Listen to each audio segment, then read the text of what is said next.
Yes, you're welcome to our media platform.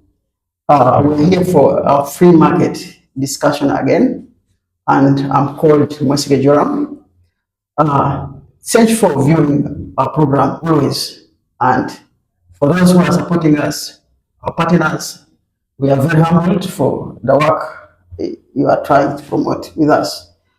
Today I'm going to be hosting Ginana from South Sudan, and he'll be talking about the work they are doing as libertarian institution.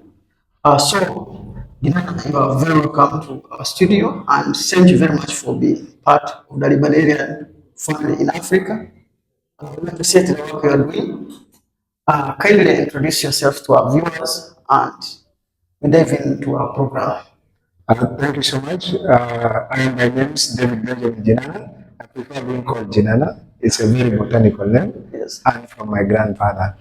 I am the program coordinator for Organization for Liberty and Entrepreneurship, previously known as Students Organization for Liberty and Entrepreneurship. We just rebranded ourselves this year, and that's how we are coming from there. Yeah, what is the mission of the organization and the vision? We're looking forward to empower the future leaders of tomorrow with ideas of liberty, freedom, free market ideas, so that they become self-reliant. People who yeah. That's great. It seems you have ideas that we also cherish here. Yeah. You know, we are people who are looking at a free and prosperous society. Uh, what are the program that you are currently running? Yeah, we have very many programs. We are running the entrepreneurship program. We have the research program. We have education program, peace building and protection, because that's the core. South Sudan has a lot of issues to do with the peace. Yes. So we also run the peace program and health. Okay. Precisely, community health. Okay. Maybe we shall talk about the challenges deeply of Sudan next time, but I understand from a country that is war prone, there is a crisis of war. What could be the challenge? Do you think it is a free market challenge that Sudan now is embedded in war? Is in war? What would be the problem? Can we have a free market solution that they can eliminate the wars in South Sudan? Thank you so much. One thing I would like to put forward is it has been our big brother. Yes, in terms of ideas for liberty and entrepreneurship and all that. We have been following the footsteps, and we really want to appreciate Alec for the support they're giving to Organization for Liberty. If at all we have to say, you give birth to Organization for Liberty and Entrepreneurship. In the country, South Sudan, this is a civil war rooted deeply beyond what we are talking about. It's more of selfish interest that is causing all the havocs and the insecurities, wars and crimes in South Sudan. It has been the interest of superpowers in the country. I want to be very honest with you, South Sudan is the richest country in terms of mineral resources. And because of that, it's a curse. Everyone needs those mineral resources. And that's why we have a lot of issues in the country. And that's a great topic which we can deal with next time. That's why I wanted to talk about it briefly. But as a libertarian, we have great work to do. As a young libertarian or free market institution in South Sudan, how do you see the future of liberty in Africa? The future of liberty in Africa is great. Because looking at the number of young people embracing the liberty ideas, it's so huge. And the way the young generation is appreciating, embracing and appreciating the principle, it's very clear that in the next years to come, you will find everywhere will be rooted. When you talk like regions like East Africa, currently, it's almost all the East African countries have institutions have established. The West Africa You see, it's also there. We are missing the North Africans. I don't know how they are participating, but it was a debate which we are also asking. We want to see that all African groups are participating in this. I see there's a potential of us going beyond what we are thinking currently now, because it's really taking root and it's burning like wildfire. Okay. Yeah. What achievements do you see that the young libertarian institutions in Africa have achieved so far? Very many. What are those? Can you try to highlight them? When you look at can try to highlight those of South when you Sudan. look at some of the policies, Yes. they are taking root, they are changing. Recently, we had the open border. That used not to be Yes. there. There is unity of Africa. Of some regions. We can cross now to Uganda without paying visa. You can go to South Sudan without paying visa. These are some of the policies that are already changing. Can we attribute that to libertarians? Yes, sure. They have done a lot. Yeah, we've been pushing. Personally, I remember to have wrote an article some 3 years back Yeah. about free visa Africa. Yeah, we maybe as individuals and as entire Africa, it's an achievement, and that's what the libertarian want us Africa to go. We want one passport for Africa. Actually, we want one currency and all that as libertarian.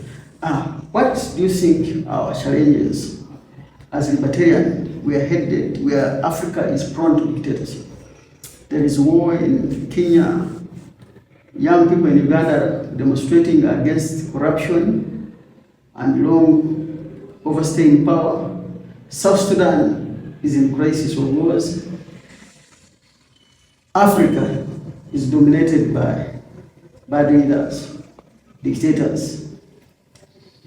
What do we do? What do you think should be the solution? It's a two question in one.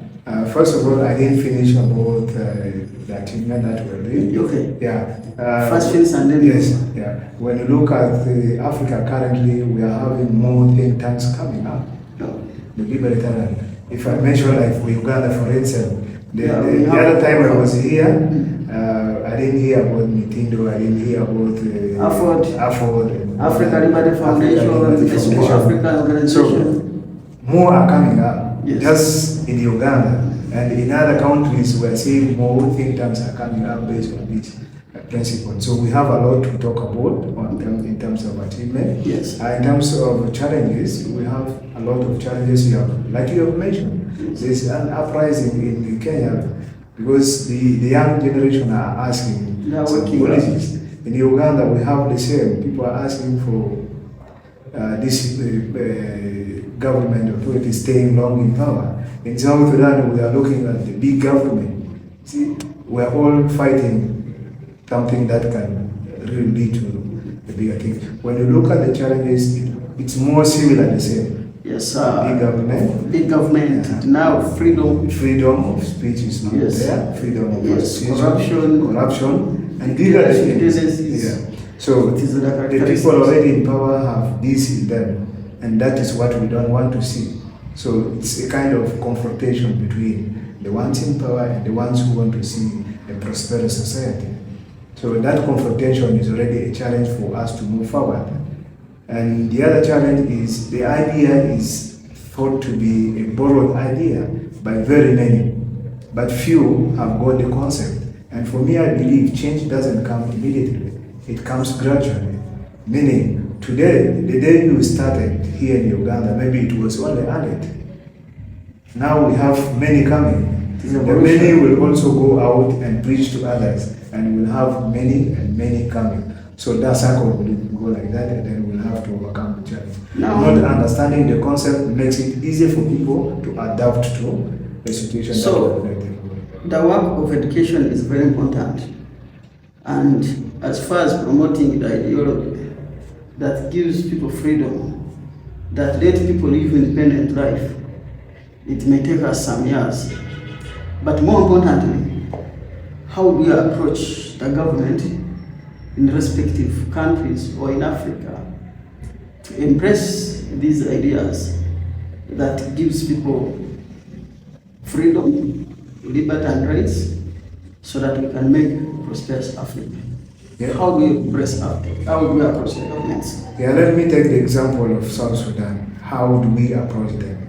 It's not easy to approach any government office. It's always a procedure by appointment and all that. For our side, what we do is we have individuals who are already working in government.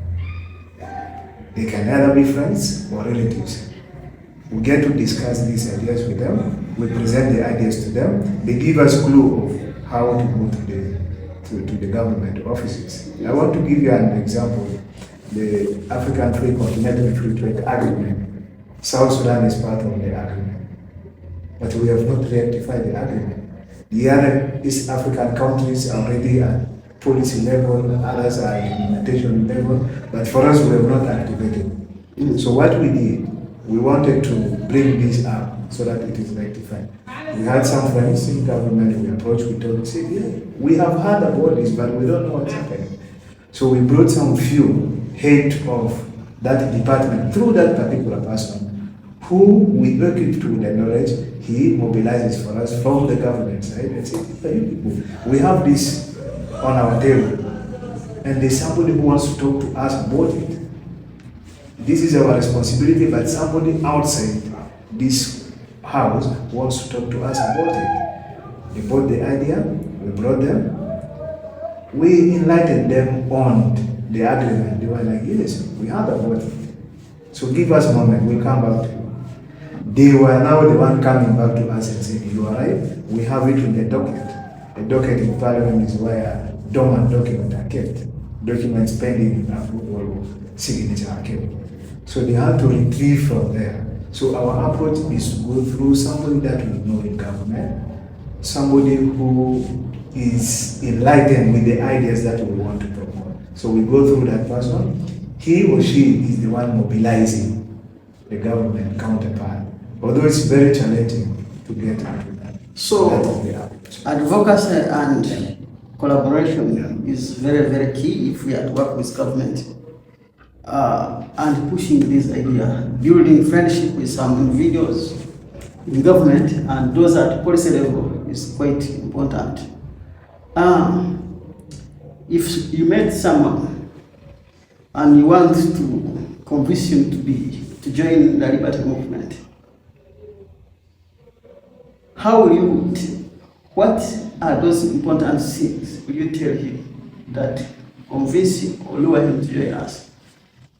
There are very many ways, but the best thing to do is to make the person understand themselves. No, what I'm saying, what can you tell him exactly? What idea can you tell him that you see, you turn his heart and feel that free market ideas, libertarianism is the most important ideas? So we don't have a very specific way. When we deal with every individual, I like that say which says there are different ways of killing a chicken. Yes. But what works better for you is the one you go with. Yes. So one of the things is to understand this person. Yes. How can I approach them? What do they do that can pique their interest? We always have to think of their interest before even getting to them. So currently, like what I do on a personal basis is presenting the idea to somebody by explaining what will the liberty be for you as an individual? What benefit will you make out of it? Because knowing what you will make out of it will make you to accept. Because everyone wants to benefit from what they are doing. So telling them the benefits to them as an individual, to the nation, that makes it very easy for them to accept. Because they look at the benefit. We all want to do something for them. So what is your last word for the libertarians in Africa? To all libertarians in Africa, Yes. I cannot do it. No, I'm saying, what is your last word? Yeah, that's what I'm saying. Yes. I cannot do it alone. But when we work together, Okay. when we work together, Yes. we'll be able to do it better. Yes, it will be a drop in emotion if I stand alone doing that. And I want, on that note, it's what I do. Alex, learn from me, learn from us, together. Yes. Oh, I take this opportunity to thank you, lots more of you who have been listening to us. We see and meet you in our next program. I've been hosting David Kinana from South Sudan. Thank you very much. Thank you.